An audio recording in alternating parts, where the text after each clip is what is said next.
পারবেন? সংসারটাকে সাজাতে, সংসারটাকে আলোকিত করতে বাবাও শ্রম করে, কিন্তু বাবার পাশাপাশি সব থেকে গুরুত্বপূর্ণ অবদান হলো আমার মায়েদের। মায়েরা অনেক কিছু করে, ছেলে কি এত ভালোবাসে, এত যত্ন করে, কিন্তু মাগো এই ছেলেটা বড় হয়ে আপনার মনে কষ্ট দেয়, আপনার মনে আঘাত দেয়, এটা কি মেনে নিয়ে যাওয়া না এত সহজে যাবে মা?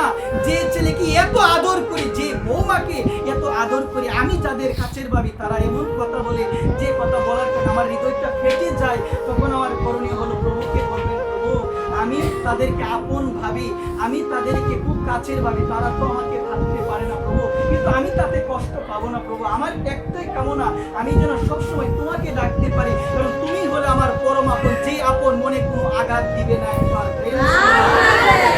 ভগবান কষ্ট দিবে না, ভগবানকে ডাকো, ভগবানকে স্মরণ করো, মনে রাখবে ভগবান ছাড়া তোমার আপন কেউ নাই। মা এই কথা একটু একটু হলে মা বিবেককে প্রশ্ন দেবো, দেখো মা সংসার চলে যাচ্ছে, সময় চলে যাচ্ছে, এই সংসার করতে করতে আমাদের পরম আপন আমরা ভগবানকে ভুলে গিয়েছি। আমি মায়েদের শ্রী চরণে আমি অধম অনুনয় বিনয় করে বলবো, মা এমন কোনো কথা মা জীবনও বলবেন না যেন আপনার কথায় অন্য কোনো মানুষ কষ্ট পায়। মা বলা যাবে কথাগুলো মা?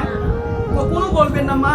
একটাবার মা, বারবার বলছি অনুনয় বিনয় করে একটাবার চিন্তা করবেন, এসেছি ভবে একটু ভগবানকে ডাকবো, কারো মনে মা আঘাত দিব না, নিন্দা সমালোচনা থেকে মা দূরে থাকবো।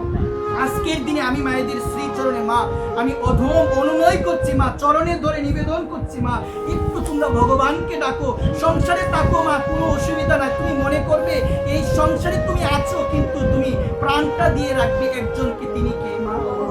তিনি হলো ভগবান। মা আজকের দিনে একটু চিন্তা করো তো, এই জায়গার মধ্যে বসে যাদেরকে আপন ভাবি, তারা কি আমাকে আপন ভাবতে পারে মা? তারা কি আমাকে আপন ভাবতে পারে মা? একটা বার মা তুমি বিবেককে প্রশ্ন করো, আপন ভাবতে পারে না মা, তারা কখনোই ভাবতে পারবে না, কারণ আমাদের এই জগতে কেউ বুঝে না মা, কেউ বুঝে না। আমি ভাবি মাগো আমাকে সে অনেক বুঝে, সে যদি আমাকে বুঝতো, আমার মনে সে কষ্ট দিত, আমার মনে সে কষ্ট দিত, আঘাত দিত, একটা কটু কথা বলার আগে আমি অন্তত পক্ষে দুইবার ভাবি মা। আমি আপনারা কোনোদিন